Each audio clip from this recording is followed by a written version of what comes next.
After carefully studying the evidence on the matter of the case against Ms. Sofia Castillejos, I find that the evidence presented is insufficient to merit a trial.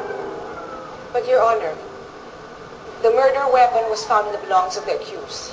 My client maintains that she was framed. Circumstantial ang ebidensya dapat sa kanya. Bilang prosecution, nasa inyo ang burden to prove the defendant guilty beyond reasonable doubt. Pero wala naman kayong napatunayan na motive to kill. Kapag nakahanap na kayo ng mas malakas na ebidensya laban sa nasasaktan, maaari ninyong pabuksan ulit ang kaso. But for now, I find the evidence to be insufficient to support the conviction. The case is dismissed due to lack of evidence. Ms. Castillejos, you are free to go for now.